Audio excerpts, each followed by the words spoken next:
Hello friends, आज हम इस वीडियो में बात करेंगे स्टॉक मार्केट में कितने टाइप के सेक्टर्स होते हैं जहां आप अपनी इन्वेस्टमेंट जर्नी प्लान कर सकते हैं। और ये जानना आपके लिए क्यों ज़रूरी है, क्योंकि आप एक पर्टिकुलर स्टॉक को बिना जाने बिना समझे किसी भी सेक्टर में आप एंटर कर जाएं तो वो एक अनप्लान्ड इन्वेस्टमेंट हो जाएगी। और अनप्लान्ड इन्वेस्टमेंट काफ़ी ज़्यादा प्रॉब्लम क्रिएट कर सकती है, क्योंकि आप उसमें सिर्फ स्टॉक के नाम से एंटर करते हो। तो इसमें रिटर्न के चांसेस जैसा आप स्टॉक मार्केट में चाहते हो वो रिटर्न हो सकता है कि डिक्रीजिंग मोड में मिले आपको, यानी कि उतना ग्रोथ ना हो जितना आपने सोचा हो या आपने प्लान किया हो। तो इसीलिए अनप्लान्ड नहीं जाना चाहिए।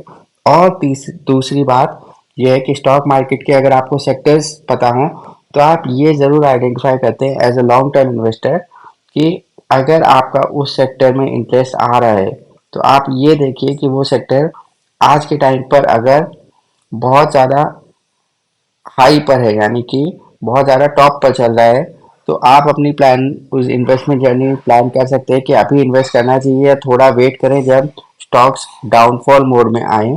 दूसरी बात, स्टॉक्स का जो सेक्टर है वो बहुत ज़्यादा डाउन चल रहा है, तो आप प्लान कर सकते हैं कि अभी उसमें आप बाइंग शुरू कर दें, क्योंकि अभी सारे स्टॉक्स आपको डिस्काउंटेड प्राइस पर मिल रहे हैं। तो ये दोनों चीज़ें आपको अल्टीमेटली रिटर्न्स बहुत ज़्यादा अच्छे और कम टाइम में दिला सकती हैं। तो इसीलिए आपका टाइम भी इसमें सेव होता है और उसके साथ साथ आपके रिटर्न भी अच्छे बन सकते हैं स्टॉक मार्केट में, यानी कि टाइम कम लगेगा और रिटर्न जो हैं वो ज़्यादा मिल सकते हैं अगर आप ये दोनों चीज़ें फॉलो कर सकते हैं कि प्लान्ड इन्वेस्टमेंट करें सेक्टर्स में, और जो सेक्टर डाउन है या अप है उसमें अपनी प्लानिंग करके चलें। अब हम बात कर लेते हैं कितने टाइप के सेक्टर्स होते हैं स्टॉक मार्केट में। तो हम लिख लेते हैं यहाँ पे सेक्टर्स। अब एक एक करके हम सारे सेक्टर्स को एक बार जान लेते हैं, ये जानना ज़रूरी है, उसके अकॉर्डिंग ही हम इन्वेस्टमेंट करें तो अच्छा है। तो सबसे पहला सेक्टर आता है बैंकिंग सेक्टर। अब इस बैंकिंग सेक्टर्स में काफ़ी सारे बैंक्स होते हैं, इसके साथ साथ एनबीएफसीज होती हैं, यानी कि नॉन बैंकिंग फाइनेंशियल कंपनीज होती हैं, और ऐसे और भी इंस्टीट्यूशंस जो कि हाउस लोन या ऐसा कोई भी लोन देते हैं, तो वो सारे आते हैं बैंकिंग सेक्टर्स के अंदर। तो इसमें आप देख सकते हैं कि टॉप कंपनीज हर उसमें कौन सी है, हर इस बैंकिंग सेक्टर्स में, उसमें आप अपने लिए थोड़ा रिस्क को मिनिमाइज कर सकते हैं। रिस्क कम हो जाए तो आप ऐसे आइडेंटिफाई कर सकते हैं सेक्टर्स को, और फिर आप उनमें स्टॉक्स का नाम देखकर इन्वेस्टमेंट प्लान कर सकते हैं। अब दूसरा सेक्टर कौन सा आता है? दूसरा सेक्टर आता है आईटी सेक्टर। अब ये आईटी है, इंफॉर्मेशन टेक्नोलॉजी सेक्टर। इसमें भी कंपनीज वर्क करती हैं जो कि टेक्नोलॉजी प्रोवाइड करती हैं, डिफरेंट डिफरेंट सेगमेंट्स में सर्विसेज प्रोवाइड करती हैं।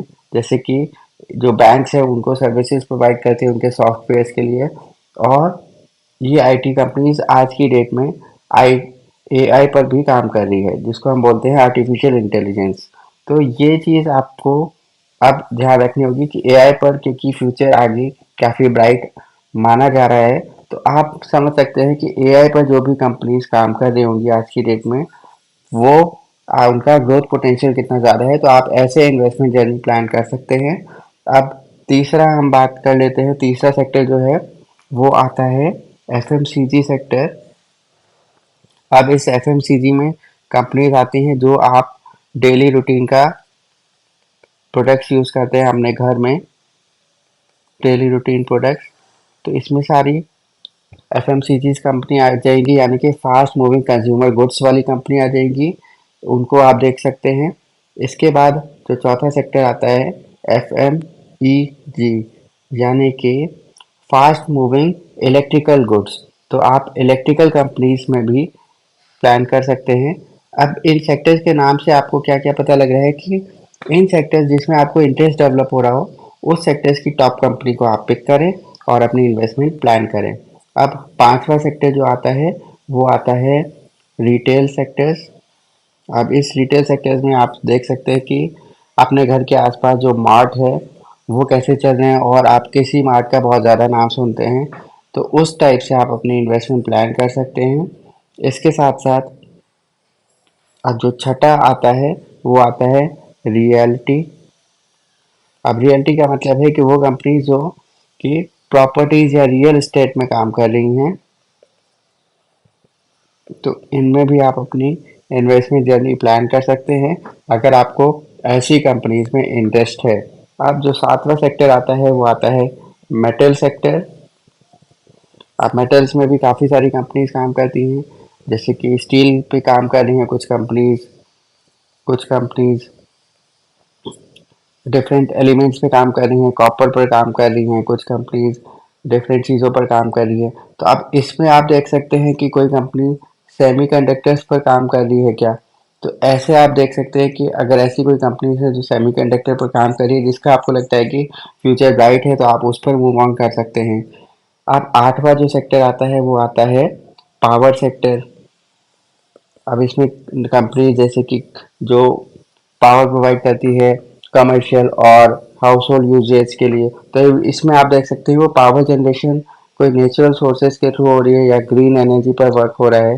तो ऐसी कंपनीज में आप इन्वेस्टमेंट प्लान कर सकते हैं जो कि ग्रीन एनर्जी पे वर्क कर रही हो, क्योंकि आगे आने वाले टाइम में ग्रीन एनर्जी पे काफ़ी ज़्यादा काम होता है। अब हम बात कर लेते हैं नाइन्थ सेक्टर जो कि है ऑटो सेक्टर। अब इसमें दो चीज़ें आती हैं, एक होती है वो कंपनी जो डायरेक्टली व्हीकल्स बना रही हैं या बनाती हैं अपने ब्रांड में, और दूसरी वो कंपनी जो ऑटो एंसिलरीज होती हैं, यानी कि वो कंपनी जो एक डिफरेंट व्हीकल के पार्ट्स बनाती हैं। For example tyre companies, for example कोई स्टीयरिंग व्हील बना रही है, कोई ग्लासेस का काम कर रही है। तो इन पर आप फोकस कर सकते हैं अगर आपको व्हीकल्स पे इंटरेस्ट ना आ रहा हो। 10वां सेक्टर आता है फार्मा सेक्टर, यानी कि वो कंपनी जो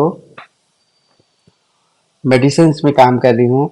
अब इसमें भी दो कंपनीज आती हैं जो डायरेक्टली एपीआई यानी कि एक्टिव फार्मास्यूटिकल इंग्रेडिएंट्स में काम कर रही हो, और दूसरी डायरेक्टली मेडिसिन में काम कर रही हो। तो इनमें आप देख सकते हैं कि आपको एपीआई में इंटरेस्ट आता है या मेडिसिन में इंटरेस्ट आता है, तो आप वैसे प्लान आउट कर सकते हैं। 11वां जो सेक्टर आता है वो आता है केमिकल सेक्टर। तो इसमें आप देख सकते हैं कि कौन सी कंपनीज किस केमिकल में काम करती है। कोई फ्लोरोकेमिकल्स में काम करती हो तो ऐसी कंपनीज को देख सकते हैं, कोई क्लोरीन पे काम करती हो ऐसी। तो जो आपको मिनरल या एलिमेंट ऐसा इंटरेस्ट आता हो तो उस कंपनीज में आप अपनी इन्वेस्टमेंट उसके स्टॉक्स को टॉप स्टॉक्स को पिक कर सकते हैं और अपनी इन्वेस्टमेंट प्लान कर सकते हैं। तो हम इससे क्या जान पाते हैं कि जब भी हम सेक्टर्स को आइडेंटिफाई कर लेंगे तो हमें इसमें दो बातें ध्यान रखनी है। एक तो उन सेक्टर्स के टॉप कंपनीज को हमें चुनना है कि टॉप कंपनीज कैसा परफॉर्म कर सकती है, और दूसरी बात हम फ्यूचर ओरिएंटेड कंपनीज को चुनें जिनका फ्यूचर ब्राइट हो आगे आने वाले 5 से 10 साल में। इससे हमें ये फ़ायदा मिल जाता है। तो हमारा ऑटोमेटिकली जो हमने फर्स्ट बात की थी कि हमारा रिस्क कम हो जाता है, हमें कम टाइम में ज़्यादा रिटर्न्स मिलने लगते हैं। तो इसीलिए स्टॉक मार्केट के सेक्टर्स को आइडेंटिफाई करें।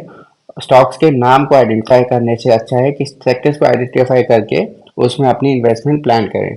तो उम्मीद है कि आपको वीडियो पसंद आया होगा, तो प्लीज़ इसको लाइक कर दीजिएगा और प्लीज़ चैनल को सब्सक्राइब ज़रूर कीजिएगा। मिलते हैं नेक्स्ट वीडियो में, तब तक के लिए बाय बाय दोस्तों।